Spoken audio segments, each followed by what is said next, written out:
ഇന്നത്തെ കാലത്ത് ആനകളെ ഉത്സവത്തിന് എഴുന്നള്ളിക്കാൻ കൊണ്ടുപോകുന്നത് ലോറിയിൽ കയറ്റിയാണ്. എന്നാൽ കുറച്ചു വർഷങ്ങൾക്ക് മുൻപ് ഗതാഗത സൗകര്യങ്ങൾ ഒന്നുമില്ലാതിരുന്ന ഒരു സമയമുണ്ടായിരുന്നു. അക്കാലങ്ങളിൽ ആനകളെ വഴിയടിച്ചാണ് കൊണ്ടുപോയിരുന്നത്. ഈ കാലഘട്ടത്തിൽ ഉത്സവത്തിന് ആനയെ എഴുന്നള്ളിക്കാൻ ചങ്ങാടത്തിൽ കയറ്റി കൊണ്ടുപോയ ഒരു സംഭവം ഉണ്ടായിട്ടുണ്ട്. തോട്ടത്തിക്കുളം ഗോപാലൻ എന്ന ആനയെയാണ് ഉത്സവത്തിന് എഴുന്നള്ളിക്കാൻ ചങ്ങാടത്തിൽ കയറ്റി കൊണ്ടുപോയത്. ഒറ്റ നിലവും ശാന്തതയും കൈമുതലായിരുന്ന ഗോപാലനെ എല്ലാ ഉത്സവങ്ങൾക്കും വിളിക്കുമായിരുന്നു. ഉത്സവം കേമമാകണമെങ്കിൽ അതിന് ഗോപാലൻ തന്നെ വേണമെന്ന് എല്ലാവർക്കും നിർബന്ധമാണ്.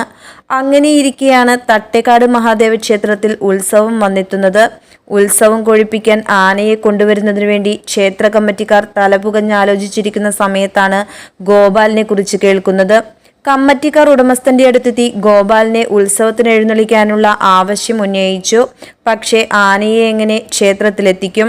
ഒരു പുഴ കടന്നു വേണം ആനയെ ക്ഷേത്രത്തിലേക്ക് എത്തിക്കാൻ. പുഴയ്ക്ക് കുറുകെ കടക്കാൻ പാലമൊന്നും അക്കാലത്ത് ഉണ്ടായിരുന്നില്ല. ചങ്ങാടത്തിലാണ് ആളുകൾ യാത്ര ചെയ്തിരുന്നത്. ഗോപാലനെ ക്ഷേത്രത്തിലെത്തിക്കാൻ 2 വള്ളം ചങ്ങാടത്തിന് സമാനമായിട്ടൊരുക്കി അതിൽ കയറ്റി. ആന ഭയന്ന് പിന്മാറിയാലോ എന്ന ആശങ്കയുണ്ടായിരുന്നെങ്കിലും ഗോപാലൻ നല്ല അനുസരണയുള്ളവനായി വള്ളത്തിൽ കയറി. വള്ളം അക്കരെ എത്തി. വലിയൊരു ജനക്കൂട്ടമാണ് ചങ്ങാടത്തിൽ വന്നിറങ്ങിയ ഗോപാലിനെ വരവേൽക്കാനായി കാത്തുനിന്നത്. അതൊരു തുടക്കം മാത്രമായിരുന്നു. പിന്നീട് അങ്ങോട്ട് തൊട്ടടുത്തുള്ള ഉരുളൻദേവി ക്ഷേത്രത്തിലെ ഉത്സവത്തിനും ഗോപാലൻ ചങ്ങാടത്തിൽ കയറിയെത്തി. അവന്റെ ഓരോ തോണിയാത്രയും കാണാൻ നൂറുകണക്കിന് ആളുകളാണ് ചുറ്റും കൂടി നിന്നത്. ഈ യാത്ര തട്ടേക്കാട് പാലം വരുന്നതുവരെ തുടർന്നു. പാലം വന്നിട്ടും ഗോപാലിനെ ആരും മറന്നില്ല.